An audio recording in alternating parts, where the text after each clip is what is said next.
This podcast is sponsored by StockPick. Up your investing game with Wall Street wisdom. StockPick is your number one destination for financial news, stock insights, and investment education. You can stay informed, save time, and gain an edge with StockPick. Discover pro tips from top investors and expert curated financial news, all in quick clips like TikTok. Thanks, StockPick. Now on to the episode.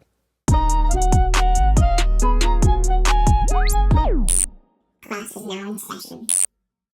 Welcome back to episode 9 of the 9 Degrees Podcast, the number one non-educational, education-themed podcast in the world. We might have 9 degrees among us, but we still don't know much about anything. We'll make sure to keep you informed about the most interesting current events in the world, but make sure you use a fact checker because we definitely don't.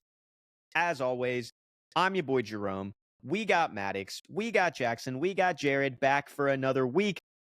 Remember, as always, you can catch the audio version of this podcast on Apple, Spotify, anywhere you can find podcasts.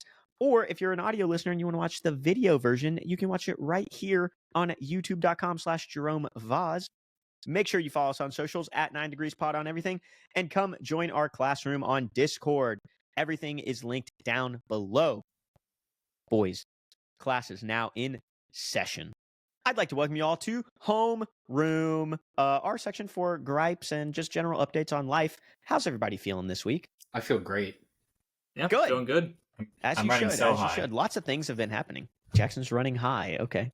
No, It's, I'll strange tell you you why, said actually. that. I'll tell you why. Okay, so this past weekend, ahead. I competed in a chess tournament here in Arkansas. It's one of the two big chess tournaments in Arkansas. It's the Arkansas Open. There were about 48 players who played. I was like the 10th highest rated player who played. For those of you who don't know, I'm like pretty big into chess. I play sort of competitive tournament chess. And in a shocking upset, I actually won the whole tournament. Whoa! What the hell? Congrats! We got to throw some. I would say the biggest line confetti or something. on me winning was probably like 50-1. That's just to give you a scope of how like surprising my win is. Dang! Wow, That's impressive. So I could have made money. Did Yeah, I you know. did you pull out? Did you pull out the massive like chess moves? What's the one where you like switch the rook with your queen or king or whatever? Castling. Did you do that one? Did you Dude, do that one? Bro. Castling. What? Yeah. We just lost half our audience because of that. What do you mean? You guys don't know about castling? Or is Yes, that I like- do, but that's like a... Is that too basic?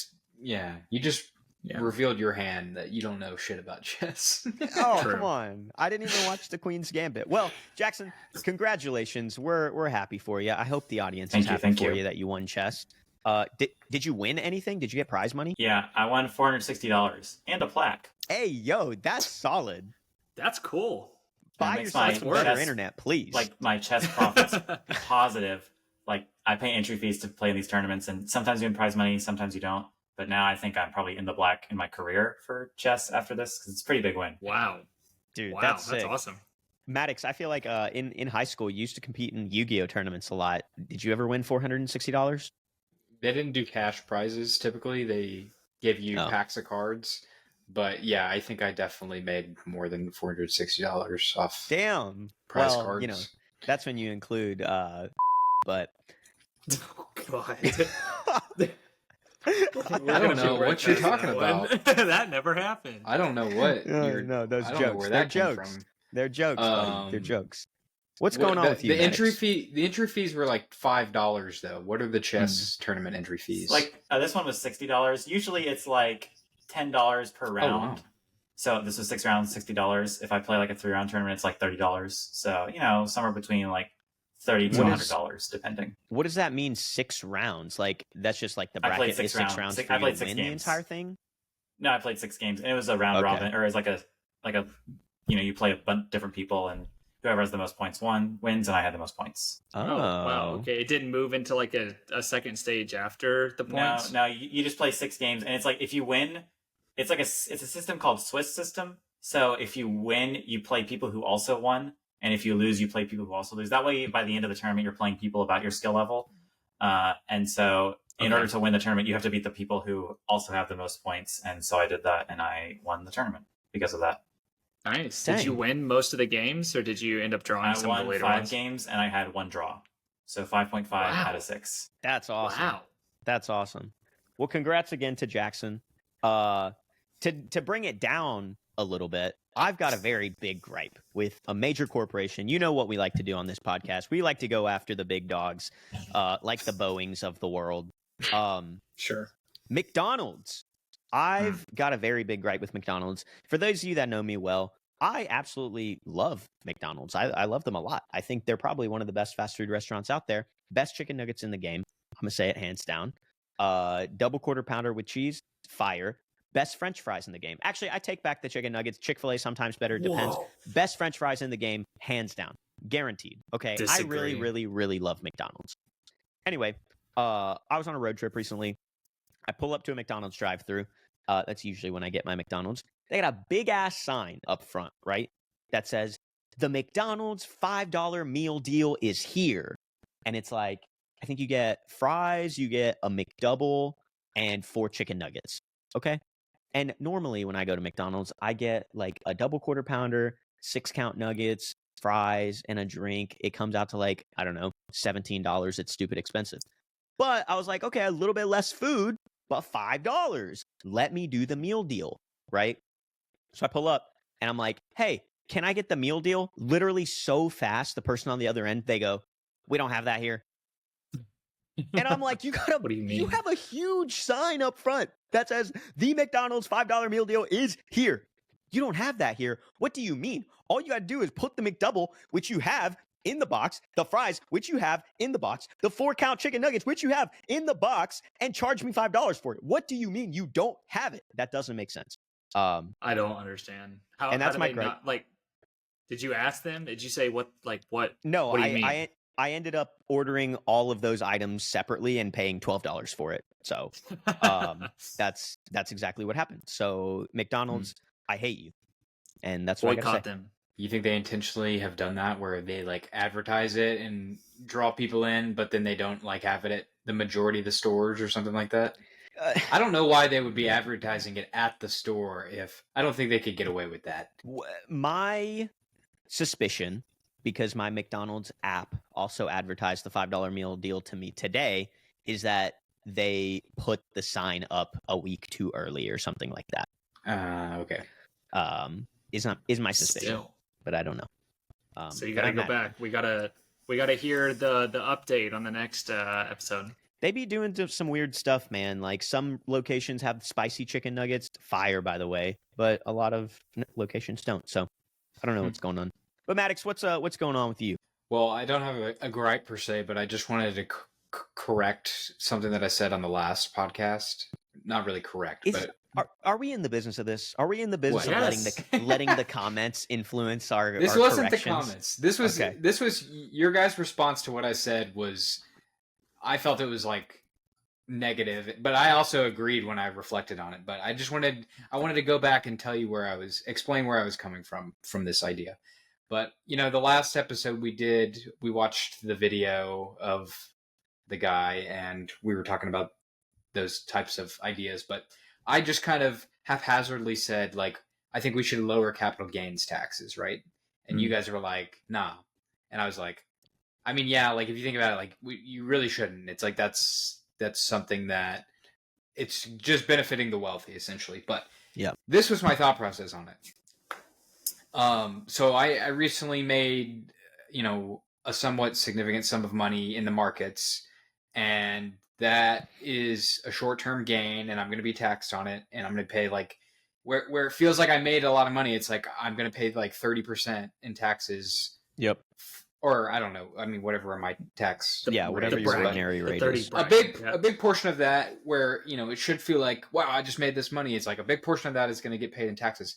But on the flip side of that, I could take that exact same of money into say this happened at year end, right?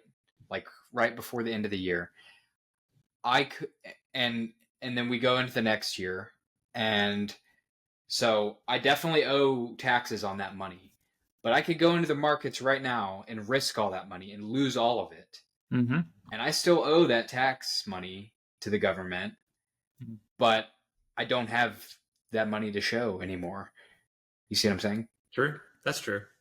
So when you make, like, my thought was like, when you make good money in the markets, you pay a ton in taxes, but when you lose a lot of money in the markets, you can deduct $3,000 in losses a year, and it's like that's negligible, you know. Is that what the tax code is? You can only deduct $3,000 in losses. You can accumulate your losses every year and like record it, but you can only deduct 3,000 each year. So, which like doesn't really. Interesting. I mean, 3,000 in a year is not that helpful, you know. Especially if you lost like $100,000 and you're gonna deduct $3,000 for the literal rest of your life, you know. Like Thank God for $3,000. Someone in the comments throw a flag on this one. Jerome needs the official review on this one because I did not think that's how taxes work. Also, it's been proven by many a Instagram page that keep friggin' tagging me in posts being like, this guy's an idiot and he doesn't know anything about taxes. I never claimed to know anything about taxes. Yeah, I'm not gonna sit here and be like that's how taxes work, because I don't. But I mean, in my experience, like that's how taxes work. That has capital gains, capital losses every year. It's like that's how TurboTax handles it for me. I'm pretty sure. Yeah, so. I just assume that you like net your position and then you, like of everything, and then you just pay the taxes on that. That's not necessarily. Yeah, no, you do. But if in a year, if you're negative, you can only go deduct negative 3,000. Got it. Well, I think it's 3,000. I don't know exactly. I'm pretty sure it's 3,000. But some negligible number. Right. So my point is like you get, when you're investing in markets, you're paying taxes when you make money, but you're not getting any benefit for the risk you're taking, essentially. Yeah. Not rewarding entrepreneurship, we'll call it. Yeah. Yeah. I completely understand your point, and your point makes sense. I think the only pushback I would give is your ability to take that risk. Like, what makes that noble? You know, like, why is you being able to take risk? Yeah, it's not like you've not added any productivity. I mean, you can make an argument for you're adding liquidity to markets, which is a good let's thing, be honest, like most individuals aren't, even high net worth individuals aren't. Like, it's the institutions that are really able to, like, I mean, I can tell you, man, I spent a lot of my mental effort on the markets. I agree with you. Hey, so, I not agree that with it's you. I agree with you. Benefiting society or anything, but well, I mean, I was gonna say, well, kind of knowing a little bit of the background without necessarily like showing it on the pod, like you could make an argument that you are helping like correct against market forces that you like disagree with, and you're profiting off of that. So like, yeah, there is a little bit of a balance. Price discovery, or you're helping the the appropriate pricing of assets or something like that. I mean, yeah, I don't know. But also, I don't know. It's a tough one. It's a tough one because I would say, like, you know, say all of my comparisons that I've been making go back to like the low income worker, right? Like someone that works in manufacturing or something like that, that's making like $40,000 a year, and they're paying, I don't know what the marginal tax rate on 40,000 is. I think it's maybe like 22%, maybe potentially. Roast them in the comments. No, I'm kidding. Roast me in the comments. Versus someone who made $40,000 in long-term capital gains in the markets. Of course, you're putting more up front. I get that. You're also, the $40,000 or the money that you're putting in is like already post-tax money. I get that as well. But just comparing the same $40,000 that you made in the same year, that being taxed at a lower rate, I understand. Again, it's like an advantage that you have. But again, like it's your privilege to have that money to be able to make more money off of, you know? And it's like, why are you paying less in taxes for just investing versus I'm not disagreeing with that. I'm just saying, should you not be able to deduct the losses equally? Oh, yeah. I would. What? Yeah. I don't know. I need to see some math on this, but I would think so. Yes. And that's how I thought that it always worked, was that the full amount of the losses get deducted. I didn't realize it was capped at 3,000, but I would agree with that point. Did you have something, Jared? No. I was going to say, I mean, again, without saying like the math behind it, if you make 40, pay taxes on it, and then lose that 40, I would assume you could deduct it in a way that like you come out flush, because like that's how I would want it to be, because over the course of like a year, if somebody doesn't work and doesn't make any money, versus coming out even, I would think it would be something where it wouldn't be too bad. It does work that way if the gains and the losses are in the same year. This is more like a if in theory, if it happened like, you know, if you made a lot one year and then lost a lot the next year, you know, you're stuck with that tax bill from last year, even though that you didn't actually benefit from the money that you made in the markets. See what I'm saying? Oh, okay. Well, but you could have, right? Because you're only taxed on your realized gains, right? Yeah, I know, but it's like you could have made a great investment one year that was really risky, but then the next year you make a bad investment that was really but then risky. It's like you're choosing to be risky with this. I don't know. This is getting complicated. But, I'm not able to track with all the pieces. I mean, my thought is like, you know, what we were talking about is like these systemic issues about how, you know, the world is not working for young people, and I feel like a lot of people are turning toward like crypto, meme stocks, like trying to find that big upside. And it's like, you know, some people are hitting that big upside, but then it does, you know, a lot of it is taken away, and it's like, I don't know. It's literally just capitalism, you know. It's like if we weren't pushed toward making money in assets to like get ahead in life so much, like it wouldn't no one would like you wouldn't really feel like this because you wouldn't care, you know. And again, I'm not like making that argument. I'm just saying like that's if it feels where it feels like, oh, I should be getting ahead. It doesn't make it feel that way as much, you know. True. But yeah, my other point, it's not really a point. I thought it was a funny story, so I wanted to tell it to you guys. But I was last weekend. I was at my fiance's parents' house for the weekend, and I was hanging out with her nephew a lot, and he's on YouTube, so he's got his own channel and he posts videos and stuff. But I was showing him like, hey, like I've been making some videos, and my friends and I have a podcast, and so I was like scrolling through our shorts to him, and he was like, he saw a video of Jerome and was like, oh yeah, like I watch that guy all the time, and I was like, oh, really? Snap.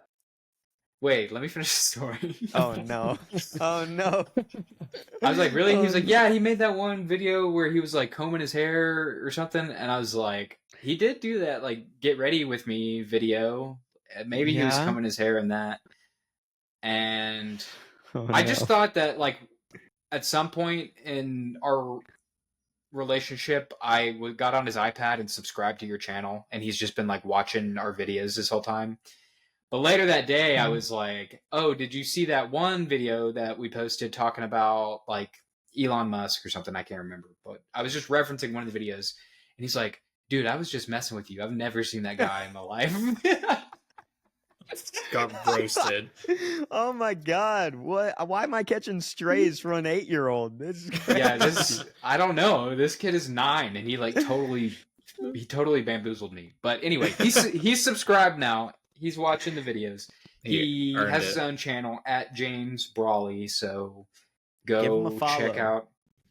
We made some videos while I was there. We did some drone shots of my car and stuff. So nice. Go support. Go check them out. Support it. Young boys' dreams of being a YouTuber. Even if he likes to throw James strays Brawley. at people 20 years what the hell, older James? than him. Hey, no worries. I'm subscribed. Don't worry, James. I got your back. Should we move on right into first period? Let's do it. Yeah. Let's do it. All right. First period. I got some stuff for you guys. Going back to Maddox's point about young people having it really, really tough in the country right now.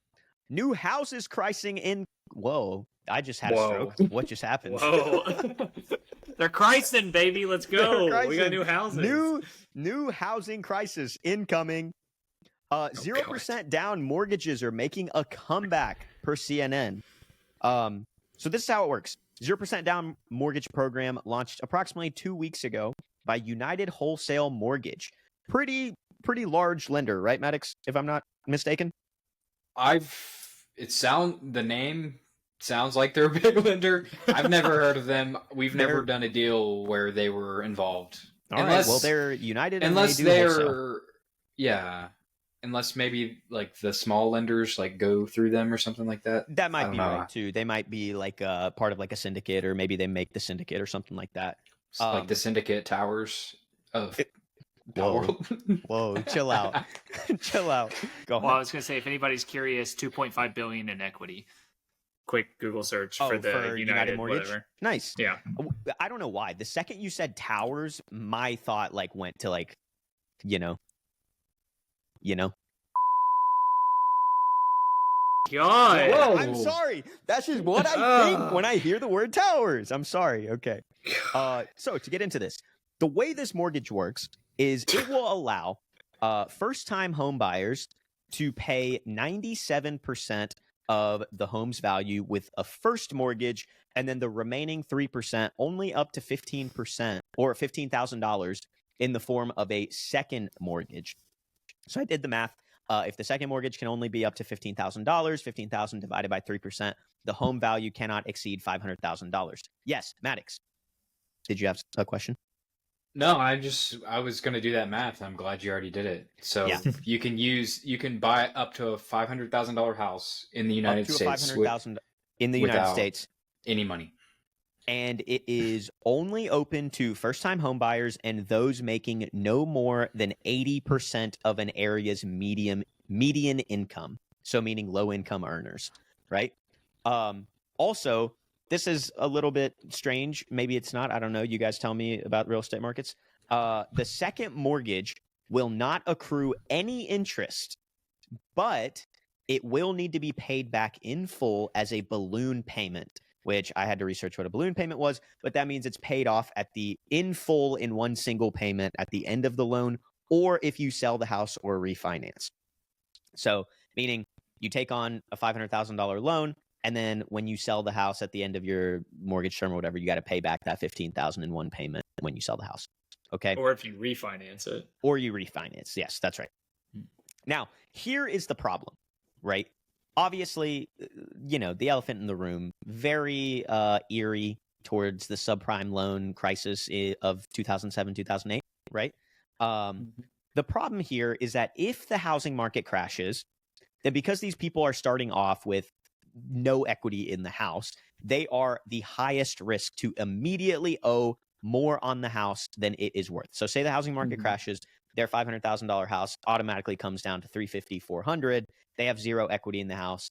They got to pay back this balloon payment, and now they owe on this mortgage that's more than what the house is worth, right? Say the scenario is they lose their job, they need to quickly sell the house, whatever. Low income earners, they're typically going to be working, not as stable jobs. You could assume they're going to be on the hook to pay back all of that excess money as well as that balloon payment.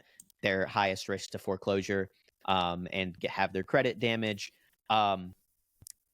This scenario it's not the same product as like mortgage-backed securities, but it is exactly what happened during the subprime crisis when millions of homeowners went completely underwater on their mortgages and went into default. Now, United Wholesale Mortgage argues that it's very different because they're so big and they're one of the biggest lenders or whatever. They're saying the loans that they underwrite are very high quality, AAA, right?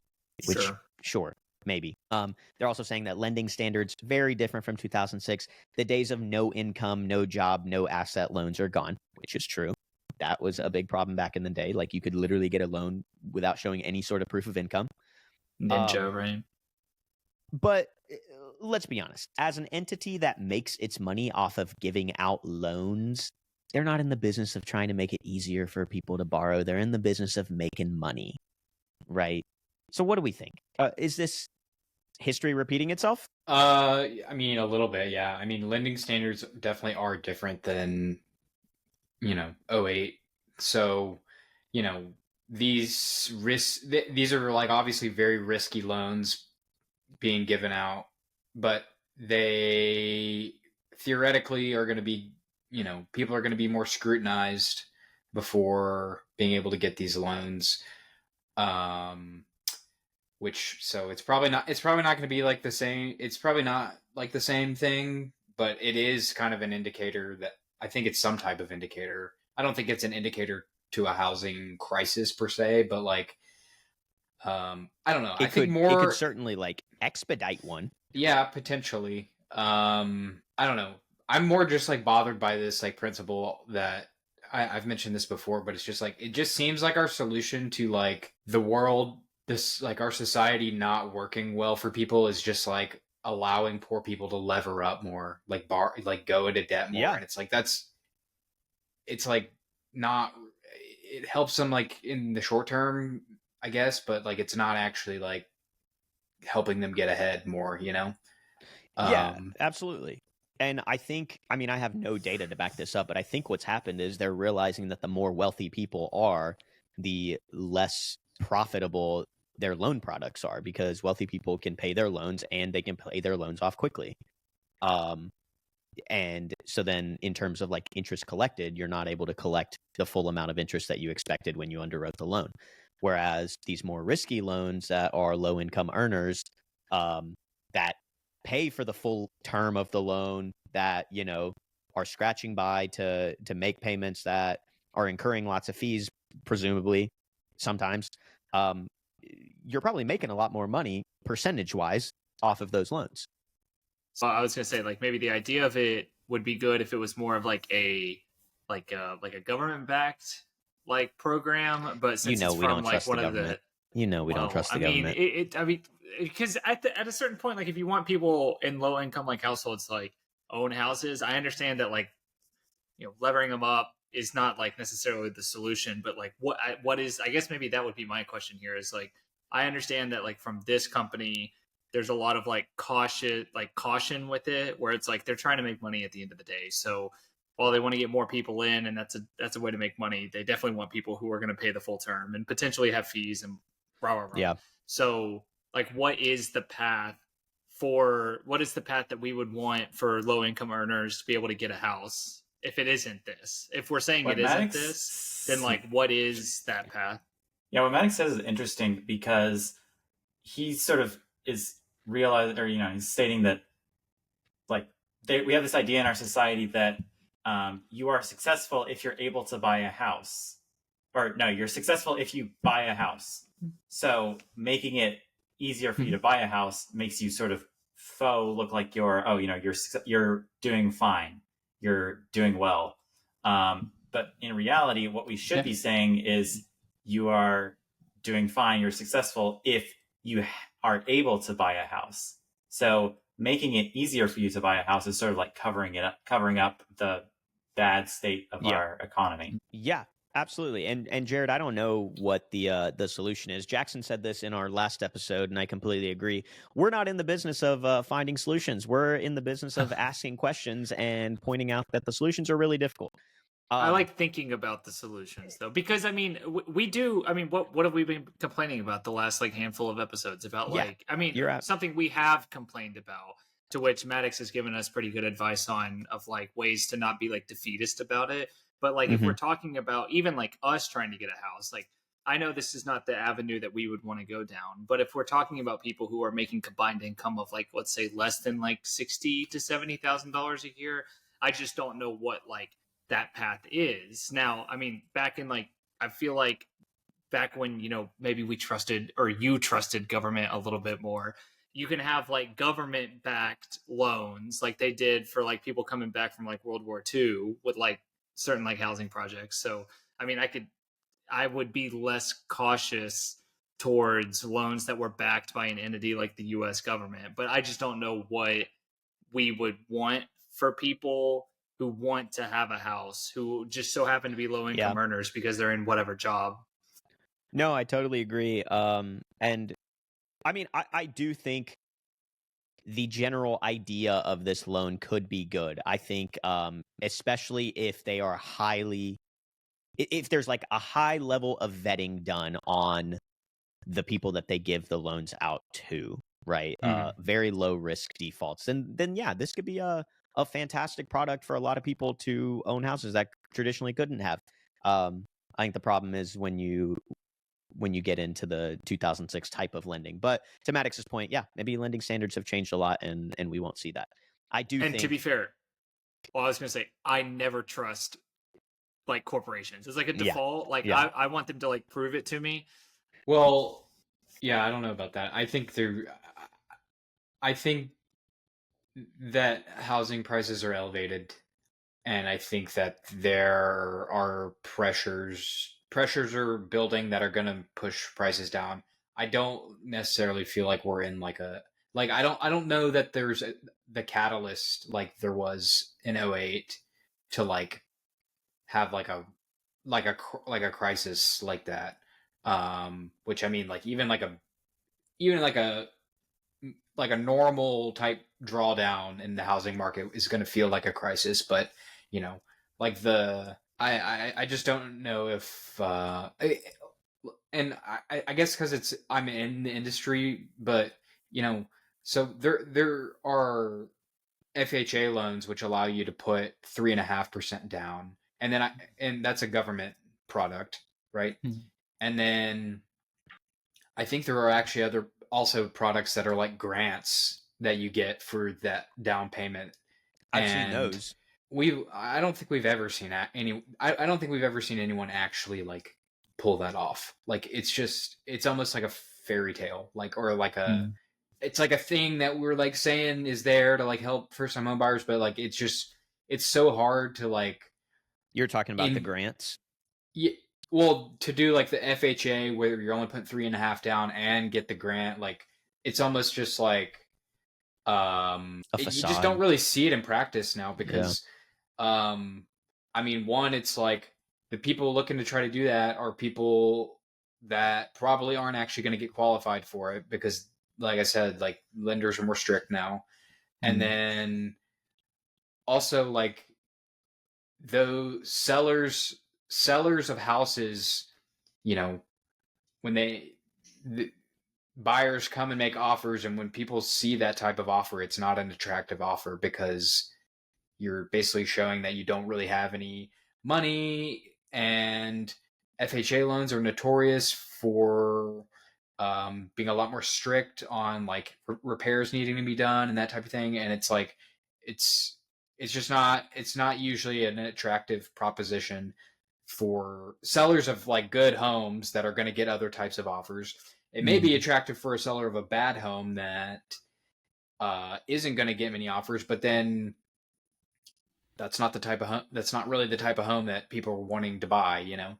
Yeah, So, that's not what I we're don't talking know. about. It's like now I'm curious to see if anyone actually we work with tries to do this or not, because in theory, if there is this type of product that's not a government product, then maybe they're not going to be as strict about the quality of the asset that they're lending the money on.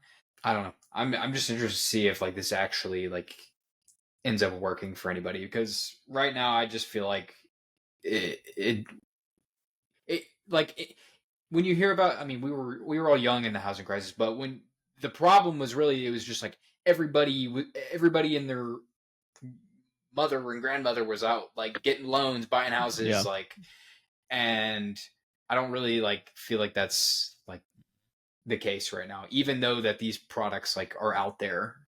I just don't like feel like that like frenzy and like the actual reality of people.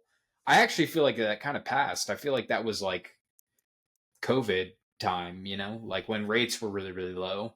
It honestly now it feels kind of like the opposite. It feels like, I mean, Feels tough. yeah, right. To Jared's point, you say you don't trust corporations, which I agree, but I think I trust the government slightly less than corporations, because I think whenever something bad happens in society, the government their solution is just to throw money at the problem, and I think that's often not the right solution, and honestly it ends up just kind of like flooding the market. I mean, that's partially why we have an inflation problem. So probably the actual solution is something else. It's not something corporate backed, it's not something government backed. There's the actual real solution is going at it from another angle. It's not just sort of give more money to more people. Yeah, absolutely. I think we got to fix the wage problem, get people more money in general.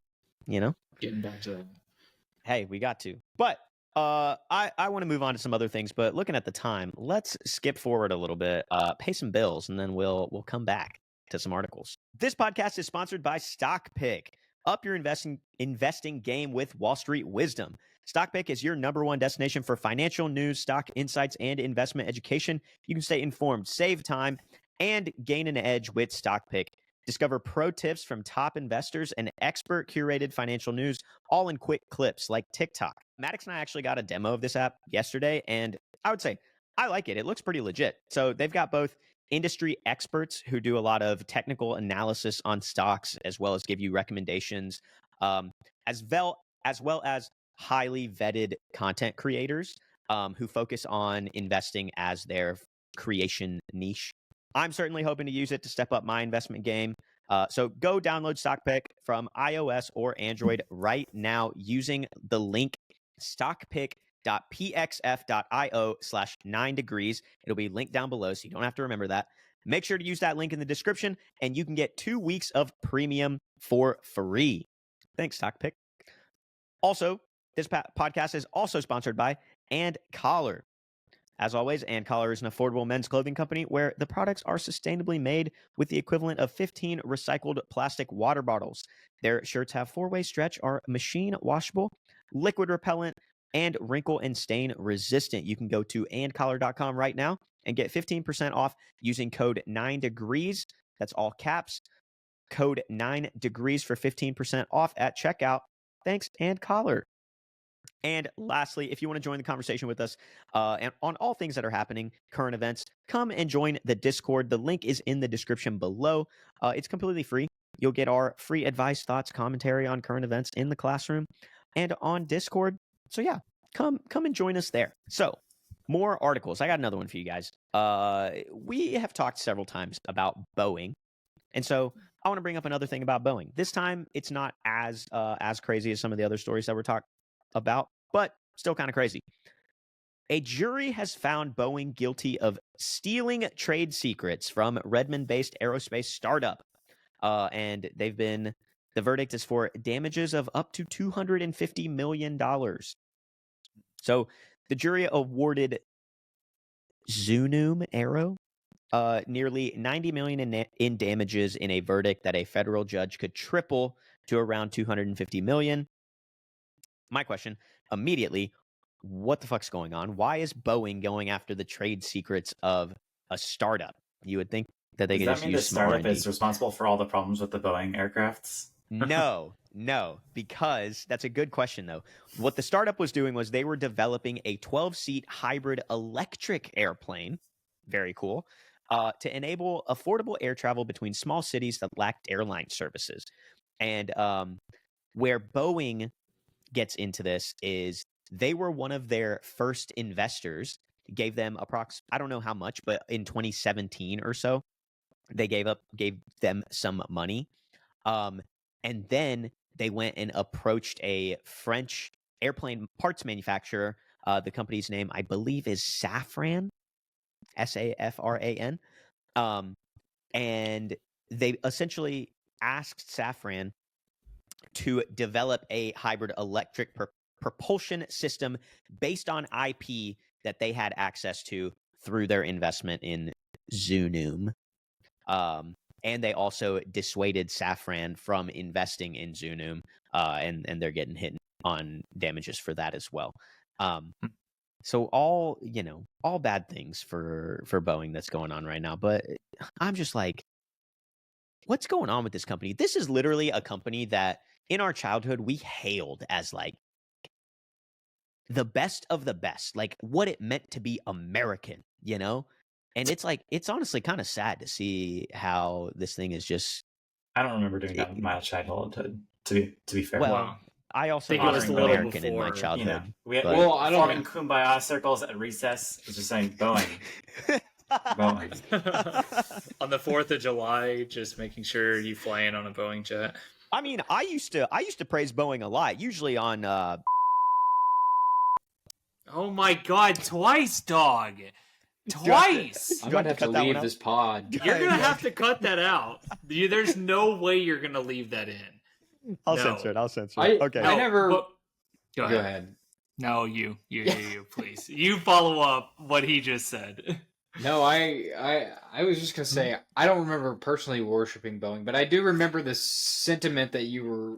I remember kids that were like into airplanes, like talking about how good. I don't know. It was just like how like it was Yeah. like they were kind of like amazing machines, and like the Yeah. company amazing was machines. like.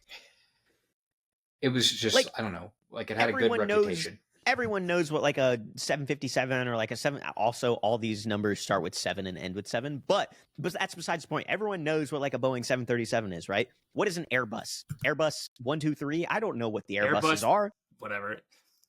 What I would say with the Boeing thing, I thought I had seen a video about this recently, so here come the comments. But I thought I had seen where Boeing like back like in the 20th century, we'll just call it. We'll just distinguish it between like end of the 20 like up to the end of the 20th century versus now. Up to the end of the 20th century, like Boeing operated as like basically a single unity. And then I think something happened where they either merged. I think they merged with another company that just didn't have the kind of like rigor that I've heard Boeing. this. Yeah. So, and then ever since like that happened, Boeing was, let's call it, it seems more interested in the stock than they were like actually in the final product. And they started using, just a variety of different like small manufacturers and trying to put it all together like a Lego set. And it's just not working the way that it used to be, where they kind of had this one serialized stream from like start to end, almost like in a Ford style manufacturing. So it seems as though Boeing has made its decision at some point at the beginning of the 20th century that is just catching their ass now. Yeah. And they're paying for it. Where Airbus, I would argue, over the next like 20 years, Airbus is actually making genuinely like innovative, good products now. I think like the A320 is what it is. If you're looking for what again, here come the comments, but I think it's the A320 is like the newer Airbus that is frankly outselling all the Boeing products. And it's a European company, but they're doing outstanding. And I think even like maybe Delta, this is where I'm going to stop. But Is I know- American manufacturing going out the door? Is that the problem? I don't know about that. I mean, now is it going out the door now? I feel like it's been going out the door for the last 30 years. I mean, Yeah, Ford doesn't have any significant presence anymore, so I don't know. That's true. But That's true. yeah, I will I say think this for- it's For catching all these trade secrets that they're stealing from these startups, I hope some of those secrets are about glue and adhesives on and how to keep doors on planes. You know what I mean? It was a bolt, Um, or it was like a mechanical piece that they just didn't put in. All right, But maybe that's yes, what they were I stealing. agree. Maybe they were stealing like a special type of screw or a special type Clearly- of bolt. You know, Clearly, they're not stealing need it. anything helpful. Doors You're right. still flying off. you're absolutely right. Oh God, gotta censor that one. In What? other it's a Shakespearean word. In other suing news, Adobe, one of our favorite companies. I don't know why I No. said that. It's No, sure. It's the first It's the time opposite we've of that, ever actually. mentioned them on the pod. I don't know why I said that. false. Yeah, actually. Yeah. They're being sued this time by the FTC, by a government organization, by the federal government for deceiving subscriptions that are too hard to cancel. They're being sued specifically for just that, hiding expensive fees and making it difficult to cancel a subscription. They're claiming that Adobe hid the terms of its annual paid monthly plan in the fine print and behind optional text boxes and hyperlinks. It did not properly disclose the early termination fee, which could be upwards of hundreds of dollars. And when subscribers who tried to cancel via phone or chat, tried to call over the phone or via chatbot or whatever, they purposefully had their calls or chats dropped or disconnected, and then they had to recall or rejoin the chat and re-explain with a new agent. And I just think this is funny. Also, long time coming. I feel like this has been a long time coming ever since Adobe changed their model from you buy a lifetime subscription to, or like an annual subscription to this monthly subscription model, you know? Yeah. It's ridiculous. And yeah, like good. I hope Adobe gets taken for a lot of money. Yeah, I would say Adobe on that Planet Fitness bullshit right now, where they're making it incredibly hard. I tried to cancel. Not that I'm going to jump from one to the other, but I've tried to cancel my Planet Fitness membership like 3 or 4 times. I still have it. I've had it since like 2017. I Yeah, just I pay don't- $9.99 a month because don't I have understand literally. that. I've I've literally never tried heard to this. cancel it multiple times. Is this like that I episode have of canceled Friends? one before. Oh, really? Okay, then we need to talk after this because I really need to get this on my credit card. Well, I'm like, what do they? Is Yeah, it that what's you have the to problem? go into the place that you signed up at to cancel it? Oh, I think it might be that. And I have I don't no know. idea where I originally signed up. Have you Because Have you guys seen that episode of Friends where Ross and Chandler go to the gym to cancel their gym membership, but the only way you can cancel is you have to talk to this like really, really hot receptionist, and they can't do it. So he just walks up and he goes, "I want to quit the gym," and they can't do it. So then Chandler has like this great idea of, "Oh, we just cancel our credit cards at the bank," and they go to the bank. And the bank lady is also like a really attractive lady. And he goes, "I want to quit the bank." It's a good episode. You guys should watch it. nice. Oh, I will. I don't think this is Planet Fitness's problem, but that I will watch that Well, episode. I'll tell you, don't go to National Fitness Center thinking that you're gonna have a better experience because they Also true. they are actually the worst. There's like Reddit threads about people's like bad experience there. My sister was a victim of their scheme. Dang. They're just scheming. But no, I was just gonna say it just seems like this is happening more and more in general, and I'm like, why?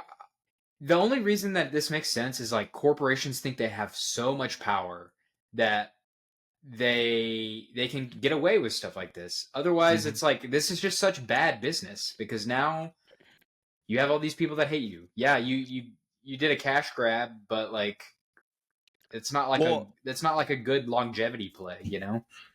I was also going to say Adobe's also under fire currently because they changed their terms and conditions recently, which seemingly made it to where they were going to be able to use user created content, like in Photoshop, for example, if you edit your photos in Photoshop or whatever, to train their AI models, and that you were giving up all of your rights and licensing to Adobe. And follow up to that, on June 6th, they announced they had to make a clarification statement saying like this isn't the case. But in my opinion, the fact that you have to put that clarification out there, or that people are like even like scrutinizing your terms and conditions so closely, I feel like is in itself a red flag. You're probably trying to do something tricky and then got caught and are backtracking it. Right? Yeah. Well, I appreciate that like we can rely on like stuff like this being taken to court and like it actually like being like reconciled, because it's like, I mean, in theory it's like all these people, I don't know, that signed up for Adobe probably did like technically sign off on it in their contract or something, you know.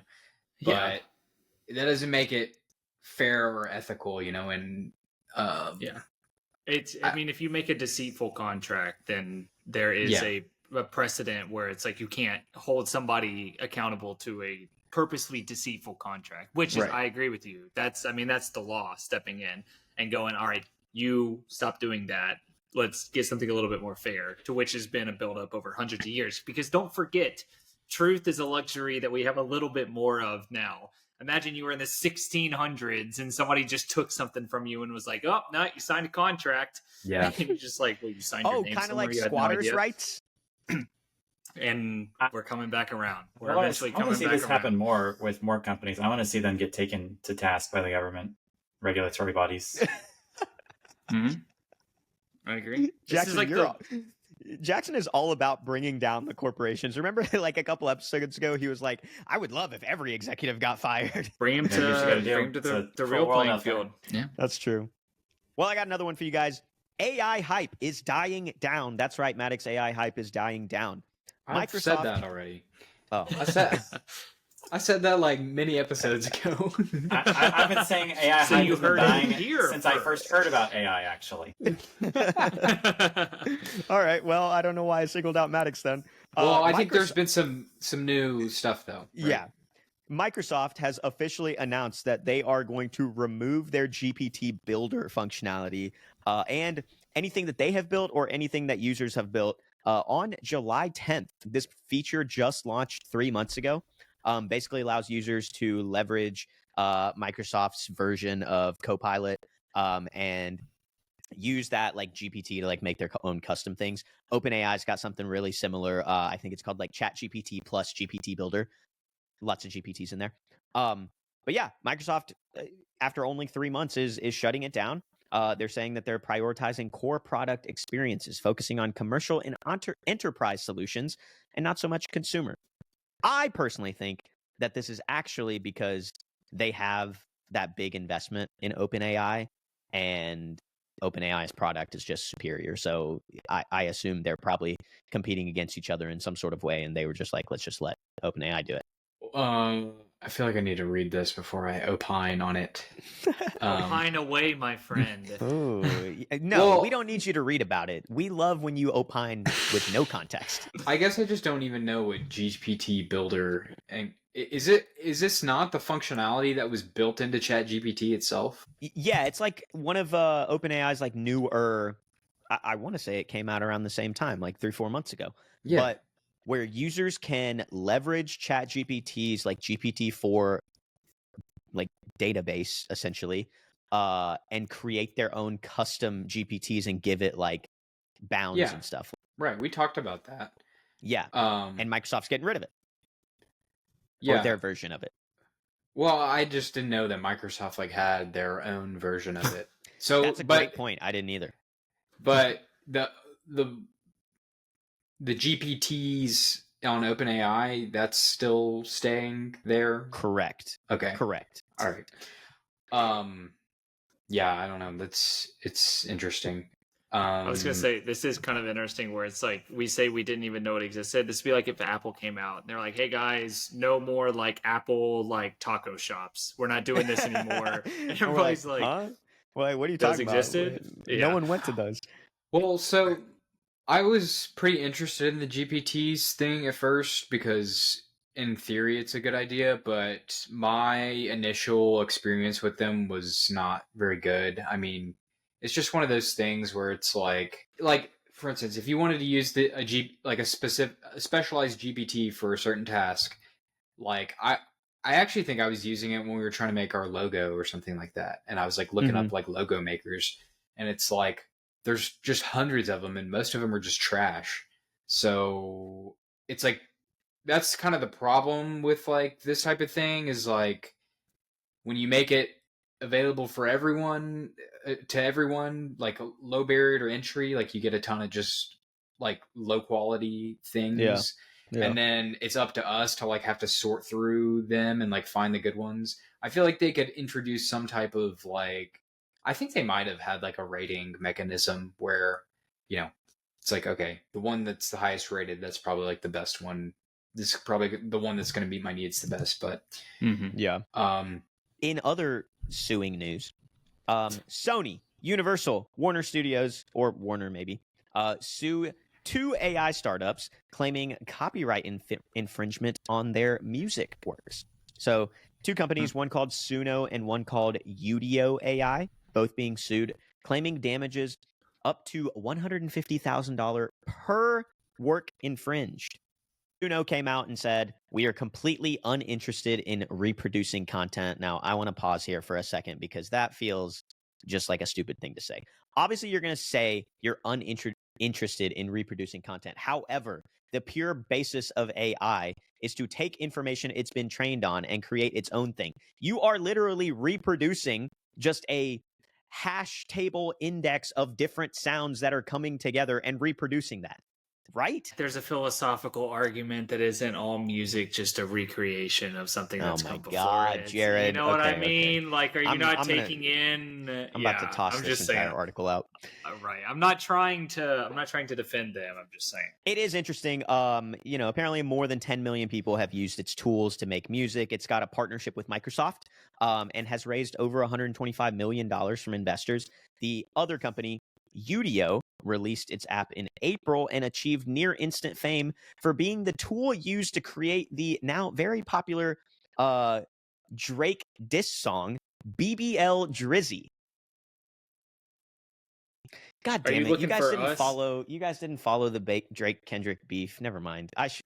Look at the color of the skin, baby. What you Yeah. think I'm watching? Yeah, You think I'm this- following the yeah. Drake beef? You know, this is my own fault. This is my own fault. But let's move on to things that are actually relevant to us. So, you know, this lawsuit also comes just months after roughly 200 artists, including Billie Eilish, Nicki Minaj, signed a letter calling for the predatory use of AI in music to be stopped.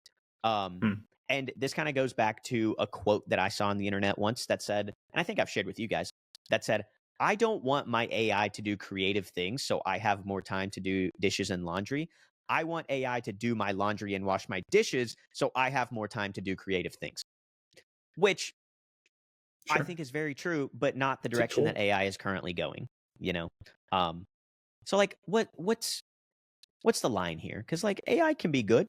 You know, we record this podcast on Riverside. Maddox, you know well as I do, Riverside's got some phenomenal AI like tools, right? You can delete silences, delete filler words. They've actually got new products coming out in the next couple months where if you like mess up a word, you can just change it in the transcript, and not only will it change the audio of the word, it'll change the mouth movement that the video makes to make it sound like you never flubbed. That's what So, we like, need. We should just yeah. have the AI just start talking for us. You can Or already just do write a that different in the studio. transcript. You can just write the transcript and it'll do it in my voice, your voice, Jared's voice, Jackson's voice. We should So- just make it do all of it. They can write it. They can Edit you it. know, yeah. We just have a fully AI. Oh, we should make an episode like that. A full AI episode. Jerome, would I be think this cool. is exactly the point that you're trying to make of AI maybe going a little too far. You know what I mean? Yeah. No, agreed. It's a tool. It's like all tools. I mean, it can be used for a good reason. It can be used for a bad reason. It's up for us as we develop the tool and our sense of it to figure out where it should be applied, where it shouldn't be applied. I think we're just early with it. It's hard to know. I mean, it's hard to even know if AI like actually influences the musical genre. I don't feel like it really does, but I mean, Maddox has given examples. I don't know if it was on this podcast or not. It might have been when we were just doing bar talk one time, but he's given examples of where AI has helped him with like certain like coding aspects or coding projects that he was working on. So Yeah. I mean, there's avenues that are a lot more useful for it to be implemented in versus others. So I don't know if we are developed enough with it to know where it's most useful and where it shouldn't be, or even as far as being banned, what industries it should be used in or banned in. Well, yeah, I mean, my biggest use case has always been coding, because that's one thing that AI can do very, very well, is generate code that is good, or good enough at least. Mhm. But I think what you're kind of talking about is like there's still this like AI is still very contained to like the digital like realm, the digital like sphere of work, which is a lot of creative type stuff and like coding and that type of thing. But it's like there's still this like barrier where like to get to the point where AI is doing our like laundry and dishes and stuff, it's like that's just like a different problem entirely, because it's like now you're getting into like the robotics, you know. Mm-hmm. And it's like at some point the like robotics technology and the AI technology are going to be both good enough, and they're going to be able to be combined together where like that is going to be a possibility. But like that just seems a lot further away than I think people are maybe expecting. Agreed. I don't The Boston Dynamics, is it Boston Dynamics Yeah. or Boston Robotics, make the whatever robots, it is? yeah. They're gonna make war dogs well in advance of this. Absolutely. You know, They probably don't already worry have about something it. close enough. I bet you they Most of do. their funding was military based, if I remember correctly. Well, and I So mean, don't even worry about it. And I guess like self-driving is like another big one. It's like, yeah, it's like it's pretty good, but and it's like it exists, but like we're still not really using it, you know? Like Yeah. but I don't know. I kind of feel like we're on like a cusp where all that stuff will probably exist in our lifetime. I'd for like sure. to see it. I'd love to get turned into dust at the age of 85 by a robot dog. Sign me Oh my up. man. God. I'd love to go out What a in the warrior. world? Good God. I'll come off of it. Okay, well, I've got one more for you guys before I pass it on to Maddox. This isn't recent because we've taken a little bit of a break since we last recorded. But WWDC, Apple's Worldwide Developer Conference, recently happened, and the biggest feature by far that they announced was that they are creating a new version of AI, Apple Intelligence.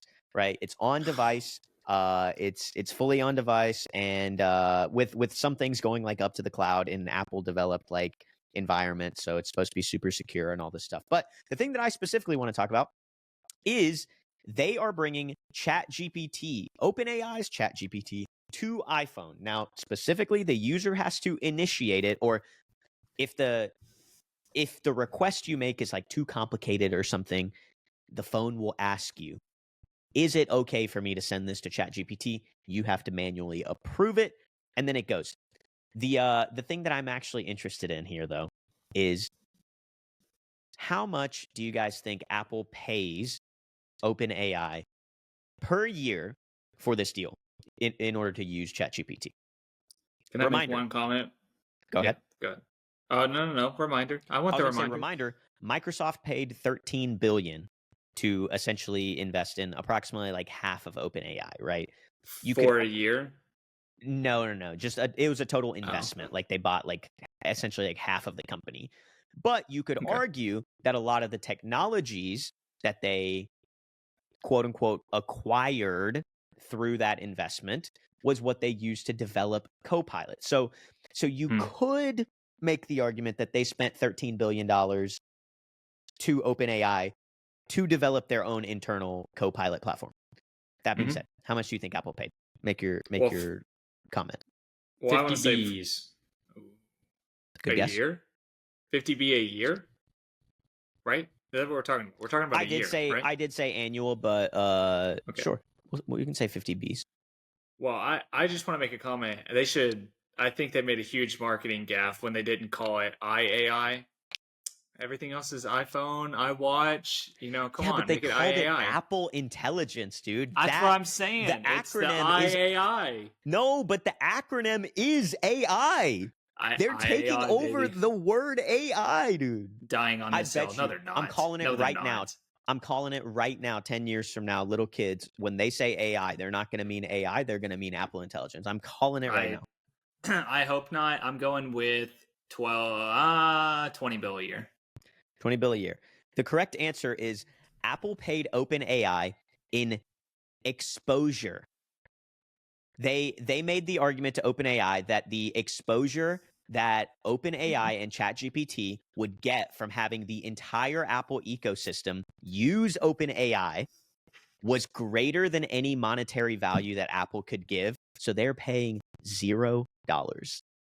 Whoa. But so OpenAI gets like complete unfettered access to all the data that Apple... No, absolutely not. They have zero access to anything Apple has. They just have the exposure of putting their product on every single iPhone and every single Mac.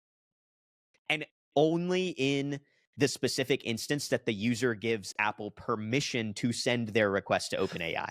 I mean, that's like when your iPhone asks you, "Hey, can I run this app in the background?" And you're like, "Get off my screen. Just go." Well, just go. but it asks you per request. So if you say like, give me a recipe for, the 6 ingredients in my refrigerator, then Apple AI will say, hey, is this okay for me to send this to ChatGPT? And then you have to physically push yes. And then it'll give you a response. And then nothing gets saved to ChatGPT. And if you ask it another question, it'll get sent through like a different stream of some sort. And they can never figure out like who you are or make like a personalized, compository for you. Profile for you. So that's interesting. I would be curious of deal making.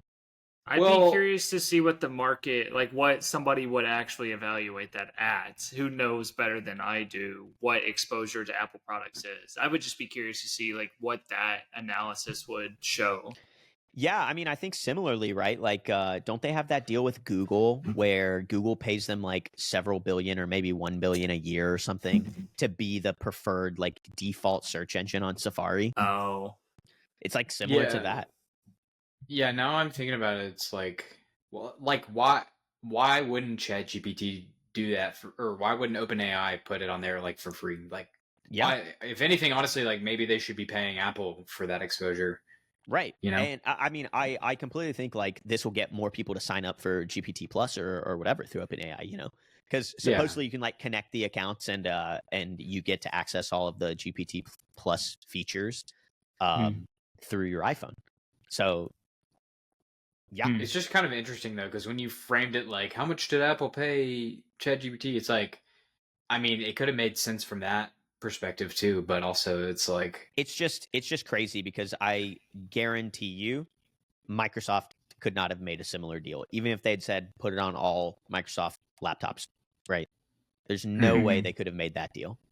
And that's the beauty of Tim Cook. sure. Anyway, Sure. I'm never gonna compliment an Auburn grad, so sure. Oh yeah, he did go to Auburn, didn't he? Yes, he did. Well, Yes, he Maddox, did. let me toss it your way. What do you got going on for the week? I just got a few little things. I wanted to talk about the Terraform Labs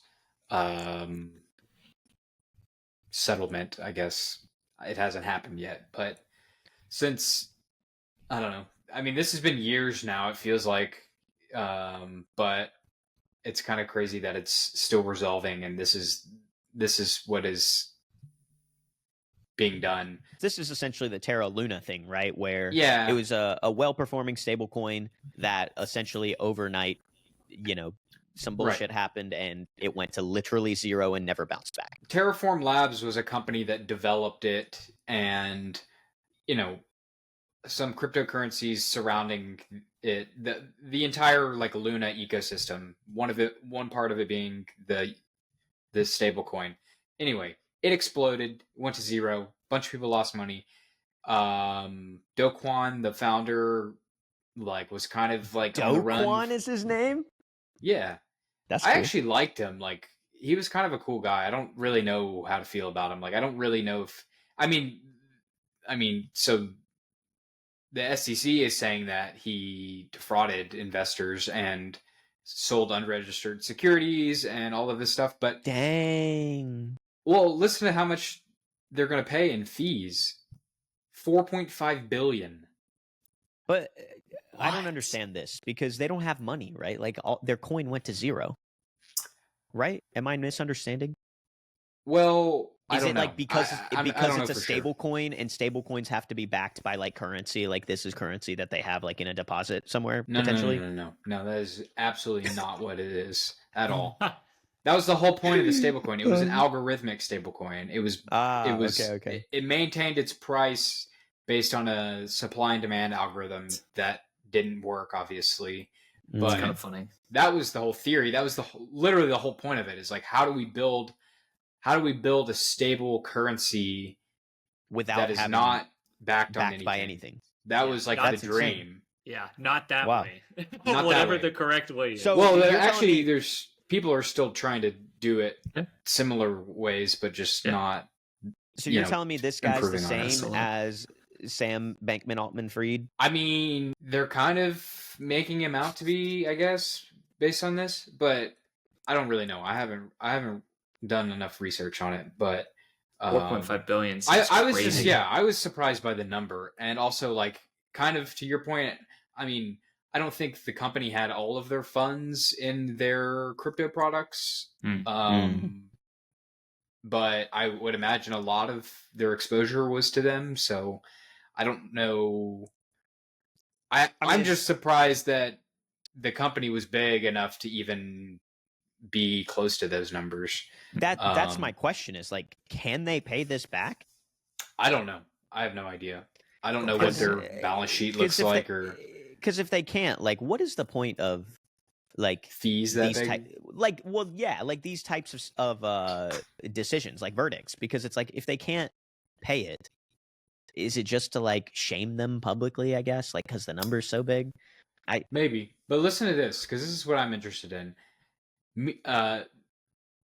The SEC said the funds will go toward a meaningful and speedy recovery for investor victims who lost billions of dollars when the algorithmic stablecoin collapsed in 2022. However, how many billions of dollars? 4.45 or I whatever. don't Yeah, know, maybe. but it's like Maybe. I lost a lot of money from I did as well. the collapse of this. I mean, lost. I made a ton of money from it and then lost it all. So Yeah, it's like, you're do right. I really Same. deserve anything? Probably Right. not. But Same. but I again, that's like we had a lot of unrealized gains. yeah, but that's exactly how I was thinking about it though. I was like, I'm not being defrauded. I know this is an extremely risky endeavor, Yeah. I don't as an investor in this, I don't feel like I was misled or anything, I just like I knew how risky it was. I also knew how much upside there was. Yeah. So, I don't know. It's like I'm surprised that I mean, unless there's just some technicalities, toward the end they built an app. I don't know if you ever used this app, but it was like a fintech app where you could very easily go and just link your bank account and put money just in the app into the stablecoin, which was like it was.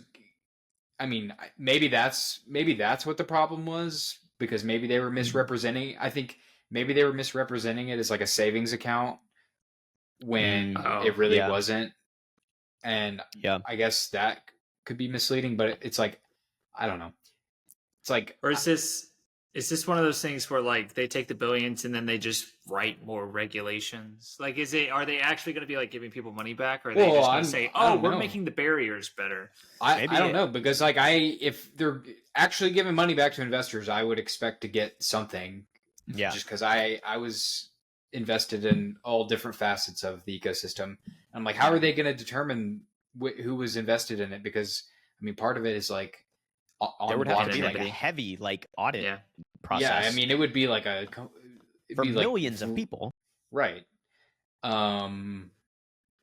I don't know. I should have looked into it more, but no. But just keep us updated if there's like a class action or something. We can get some money back. Yeah. I don't really care. I don't even know how I feel about that, because it's like I feel like people should just have known better, or like I don't know. It like is it? I guess it still is defrauding people, even if the people know better. I think the only it's the defrauding Adobe part thing. is the fact that was presented as a stable coin. And I know the side that went bust was not a stable coin, but they were linked, right? Well, they both went bust. Yeah. Understood. But it was like two separate coins. The coin that you made your money on, like made a significant amount of money on, was not the stable coin, right? That was like the utility coin or whatever you call it. Part of what drew a lot of people to the stable coin is that due to various different dynamics of how the ecosystem was set up, like you could basically earn a yield on the stable coin that's right, much higher than any type of like short-term treasury yield that you would get, or like a savings account yield. It was like for a while it was like in the 20% range. So it's like basically it was a proposition where you're holding this thing that's stable in value and you're earning 20% a year. But it's like, I knew that it wasn't just like a free 20% a year. It's like, it's only a free 20% a year if this thing doesn't blow up. And it's like, I know there's some probability that this all blows up. So, but it's like, I guess, I don't know. I guess it just comes down to like how they were representing it. And if they were doing it in a way that violated the laws. Which seems like a lot of these lawsuits that are happening, right? The National Real Estate Association one, it was like a disclosure issue. Adobe disclosure issue. Lots of disclosures. So Well- to follow up. On a different note, I saw this and I thought it was I've been seeing a lot of stuff like this, and I just wanted to get your guys' opinions on it. But so Jake Paul is creating his own like men's what do you call them, like line of Body bathroom spray, products, deodorants. Yeah. like skincare and hair products, I guess is what they're saying here. But anyway, also, when I was talking about my nephew earlier, but when we were hanging out the other weekend, we got up at like 5:30 a.m. to go fly the drone before there was a lot of people out. But he made me get a Prime energy drink at the store, and I just thought it was so funny because like he can't drink them; he's a child. But it's like he's telling me to buy them, which I would never buy on my own. Yeah. But like, I don't know. It was just like a weird dynamic. I'm like, Power of advertising. That's so funny. but That's also so funny. apparently the Prime energy drink is not doing very well, and people just think it's overpriced and gross. I didn't think it was good, but it didn't I also disgust personally, me. yeah, I also don't think it's personally great based off of other products on the market. Like I really like Red Bull. I really like Celsius. I have never noticed the price to be an issue, but I do know Prime Energy specifically has had lots of scrutiny, just like in the media. But anyway, but yeah, what's your guys' take on the one I'm thinking of is in Target now. Dwayne the Rock Johnson has his own line of like men's like shampoos and stuff like that. And yeah, shampoos. Dwayne Johnson has the shampoo. irony, I know. Yes. That's so funny. He needs wax, is what he needs to sell. But I don't know. Something about this just like bothers me. It's like it's just like people taking their notoriety and just monetizing it in a way that's like Maddox. What? Maddox. You and I have talked so many times about how we want to create an online social media presence so that we can sell other products. Okay, and build but a loyal following. other things that we actually care about and other legitimate And services just random to people, shit like versus random shit. yeah, like do you think Dwayne's passionate about shampoos? No. He can't be. He simply cannot be. He does not know shampoo. Never has. Oh, that's so funny. No, that's a good point. That's a good point. And also, it's just like I don't really like want to buy it, like especially a thing that I'm using to clean my body. I don't really want it to be branded by some other dude.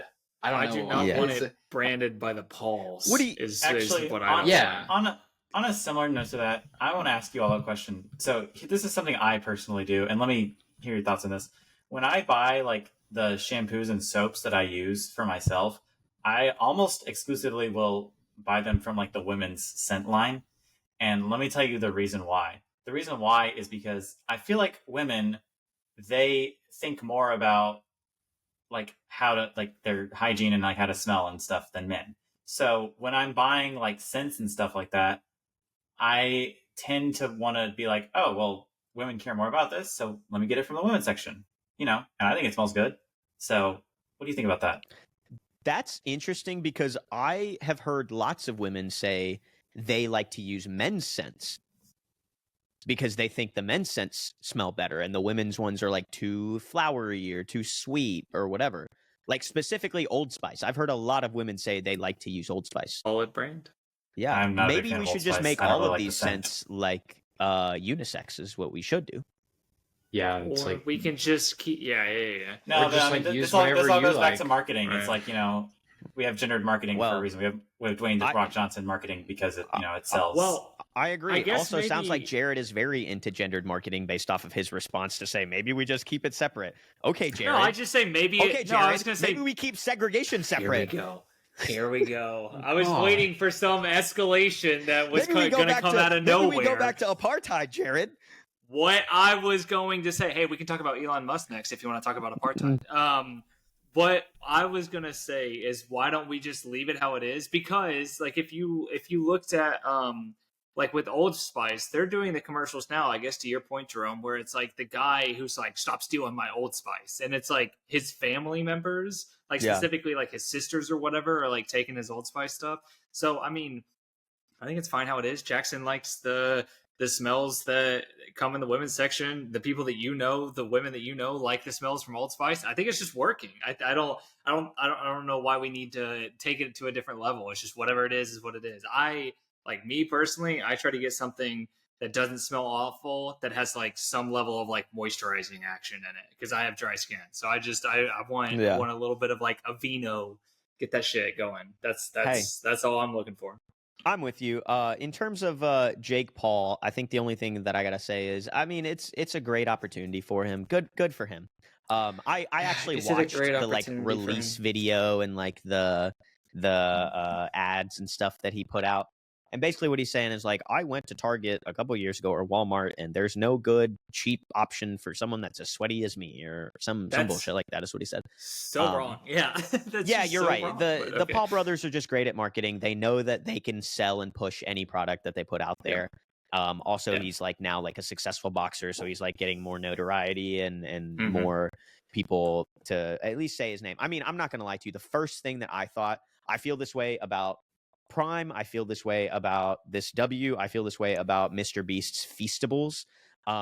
Quite literally, the first thing that I always think when any like big name influencer puts a product out is I immediately say, oh my gosh, I would really like to try this product to see if it's like actually good, or if it's a piece of trash and they're just trying to like use it, you know? Yeah, and I would say it seems like, I mean, I'm sure there's like a better example than this, but just like in my like recent lifetime, it seems like the success that Kylie Jenner has had in cosmetics has caused people to think that they can also replicate it, because I know Kylie Jenner in cosmetics actually has like hit it huge. I mean, she crossed the $1 billion mark. She's the first, like, she's the youngest female billionaire ever.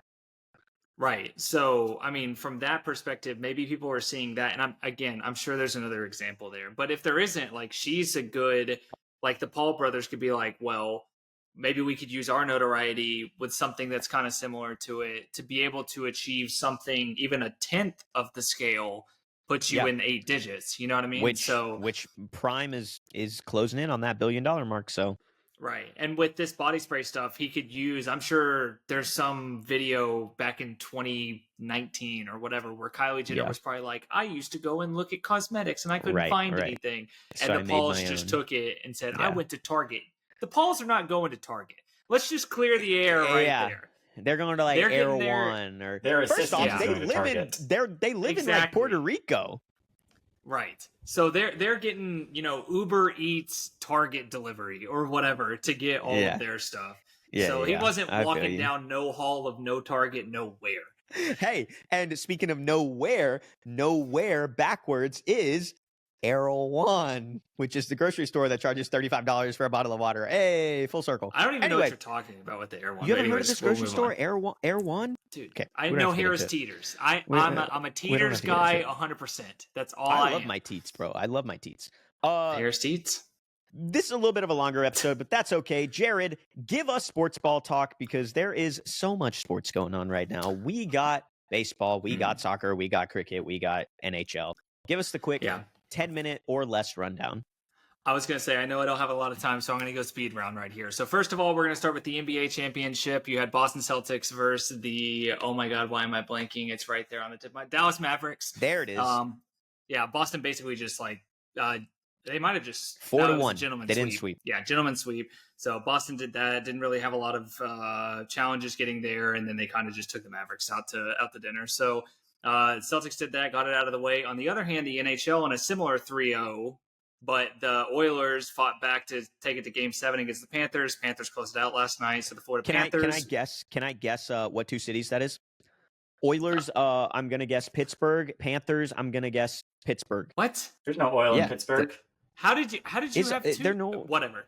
I was just going for it. For it. It's well, you said both of them were Pittsburgh, but anyways, I agree. I was just 50-50 shot. Okay. Is that not how that works? You lost. It's a 1 in 32 shot. So Edmonton Oilers. That was your second guess, right? Canada. Edmonton. Bro, Yeah, dude. Yes, what the yeah. hell? Hockey, Not a Canada? chance. Shocking. Yeah, in hockey. Yeah, Yeah. okay. And then I said the Florida Panthers. So they're in like Tampa Bay area, I think. Florida. No. Okay. Probably Like Miami. I think they're in the Miami I area. forget. Yeah, I think Miami's probably closer. I don't know. I forget Interesting. what it is. But Okay. anyway, so we're trying to keep this quick. Remember? Sorry, so, I won't interrupt. Florida Panthers win in 7 games for the Stanley Cup. The Orioles are on now a 5-game losing streak. I hate everything. So we'll move past that. But in men's college baseball, well, first of all, women's college baseball, Oklahoma goes for the four-peat. So people who were seniors this year won a national championship every single year they played softball. That's pretty cool. In men's college World Series, Tennessee pulled off Look their at me. first. Riverside, switch to me for a second. Yep. It's Tennessee for those who are on audio and aren't choosing to do the YouTube option. But Good point. so Jerome's wearing his Tennessee gear, or Tennessee's wearing his Jerome gear, one of the two. But Tennessee took 2 out of 3 games in the Men's College World Series after going down 1 in the final series. First Men's College World Series championship for them. First men's championship in any major sport since 1998, which we all remember was the football championship. So congrats to Tennessee. That's a big one. In terms of sports, the Olympics, the French don't want it in Paris. You can look up why they don't want it, but the Olympics are coming around eventually. We've done a lot of qualifying for the U.S. recently. There's Copa America, which the U.S. is in and won the first game. Apparently, Christian Pulisic's actually playing well. That's nice to see. There's a lot of games left. After that, there's also the Euro 2024, which is probably a little bit bigger league. We have England advancing, Spain advancing, Germany advancing, Portugal advancing. We have a lot of Italy advanced, I think, today as well. So we're going to get into the knockout stages here soon, but pool play's wrapping up. My guess, I'm going to say Spain runs it back like 2008. So I'm going Germany. There you go. So I think those are the big ones. Can you quickly let the people know how the French are protesting the Olympics? Oh, yeah. So the French are trying to put some multi-billion-dollar strategy into cleaning up the Seine. Good luck. And because of that, they want to clean it up. So I think they can have some of the events in the major river that runs through Paris. It's billions of dollars that could be going somewhere else, so the French public say. And what they are doing to protest against the Olympics coming to Paris specifically is shitting in the river, so that when Emmanuel Macron, who was going to swim in the river, was going to swim in it, he would swim through feces. So nobody we need more protests. protests. Yeah, we need more protests like this. Well, I was going to say nobody protests like the French. Look up 1780s if you want an example of that. But yeah, so that's what the Olympics protesting was. And that wraps up sports ball. That was pretty good, dude. Minutes. That was like really quick. 6 minutes. You're talking so fast. Yeah, Thank and you. if I hadn't cut you off, like that would have been under 5 probably. I got you. Which leads us into everybody's favorite segment of the week, Recess. This is our findings of the funniest, dumbest memes on the internet that come across our feed. This week across Reddit, Twitter, etc. I've got a funny one this week. So I saw this tweet where it said, "I went from losing no one my whole life to almost 10 people within a year. I don't know how much more I can take." And someone responded and said, "Real ones stay, fake ones leave. Only thing you got to remember." And the original poster responded and said, "They're fucking dead, dumbass." Fake ones leave. Are you talking about the 10 people who just passed away in my life? So funny. That's so funny. Yeah. I had to share. Gotta endure. I do have a conversational one. There was a article on the New York Times by a woman named Rebecca Gardner. Okay, that says, and I just have the title and a quick blurb. The title is, "Please don't ask people to take off their shoes when entering your apartment. It's rude." And then the blurb says, "When you invite people into your home, you need to let go. You can't be like, you can't touch this, and you have to take your shoes off. And if you spill something, you are in trouble. Hosting is letting your guests enjoy themselves." And I just have to say, absolute L take. What are you talking about? It's your house. You can say whatever you want to say. The whole point I got my own place is because for 18 years of my life, my mama, love her to death, told me, my house, my rules. Now it's my house. It's my rules. Wow. It's your apartment complex's house. It's your apartment complex's rules. But I understand the sentiment. Yeah. Isn't that a crazy take? Does anyone disagree with me on this one? No, I think it's ice cold. I think I understand, like, I don't know, the letting go to a certain extent, but like you're in your house. There are rules that you set, and then let's enjoy it. But oh, don't tell people to not touch things. Yeah, they're just gonna take your lamp and walk out. Come on, let's be reasonable. It's also it's culturally at odds with like a lot of Americans. Like a lot of Americans, they're from cultures where you have to take off your shoes in the house, and if you don't, it's rude. I have a lot of friends who would take great offense if I didn't take my shoes off when I went to their house. Absolutely. So ice cold. And then I've got one last thing I'd like to do with you guys this week. I think people enjoy when we do like games on this, So I've got a game. Everyone here familiar with the Great Family Feud, hosted by the great Steve Harvey. I should have like done my mustache today. That would have been good. But at the end of every Family Feud episode, they do a segment called Fast Money, right? You get 5 questions, and none of you guys can hear each other's answers, and you have to say the first thing that comes to your head. You get 30 seconds to answer. Oh my gosh, where's my cell phone? I don't have a timer. I'll pull it up. I mean, you also have a computer, but I know you got to look at the questions. Yeah. You're right. So that's what we're gonna do. I've prepared some questions here for you guys. Normally, Fast Money is played with 2 people, but as you guys can see, we've got 3. So you guys are going to be competing to get 300 points. Okay, you get 300, you win. I'll give you guys all a smooch. If you lose, you guys got to give me all a smooch. Okay. Okay. Those are the rules. You got it. Wow. What were you going to say, Jared? What were you going to say? No, I was going to say you giving us a smooch feels like a punishment, but that's that made me sad. All right, we're gonna have Jackson be the first competitor.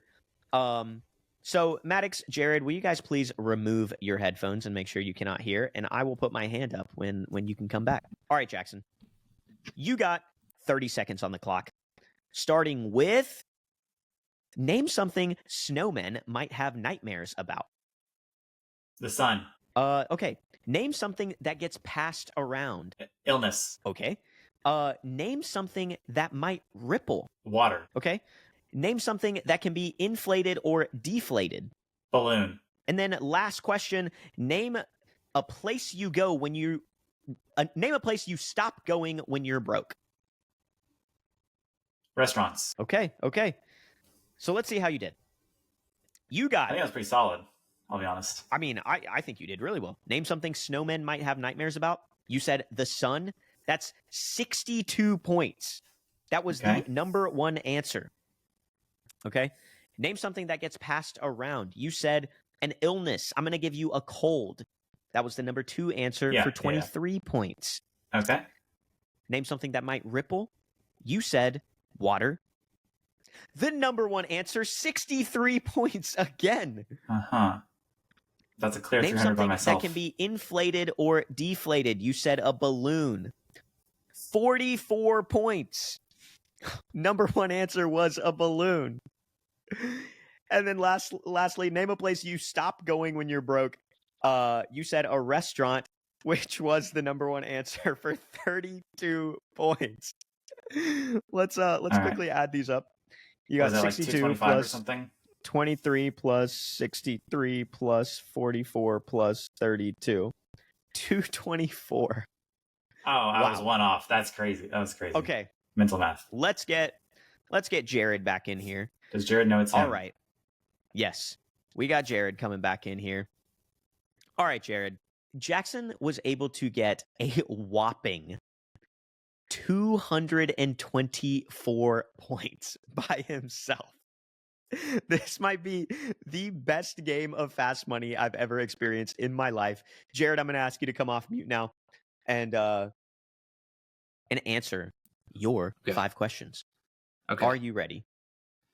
I don't know, dog. That's a lot of points you got. I mean, but that's great. You guys are working together. That means you only need 76 points. It feels like it's going to be an It's Always Sunny moment here where I'm not going to get anything. Let's see. Yeah. And remember, if you answer the same answer that Jackson has already said, you get and then you have to give another answer. All right? And I can pass, right? You can pass, but we come back to it until the 30 seconds are up. Jackson, can you put 30 seconds on a timer for me? Or just watch the clock at the bottom of our recording? Okay. Name something a snowman might have nightmares about. The sun. Eh, The beach. eh. It was the same answer. Okay, pass. Okay. Name something that gets passed around. A blunt. Okay. Name something that might ripple. A wave. Okay. Name something that can be inflated or deflated. A balloon. Eh. Bounce house. Okay. Name something. Time. Name a place you. Sorry, Jared. Really? That was a quick 30 seconds. I apologize. was That a might have been quick. my fault. It might have been my fault for going a little slow. That's but fine. we'll go over your answers here. I only answered like name 3 something. of them. Name something a snowman might have nightmares about. You passed. The number one answer was the sun, which Jackson got. Name something that gets passed around. You said a joint. 34 points. That was, in fact, the number one answer.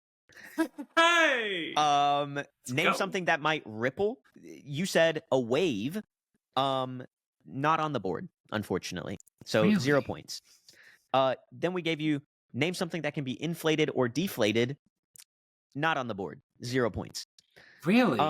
And then we ran out of time. So last question, also 0 points. But hey, you got a whopping 34. That brings the total up to 258.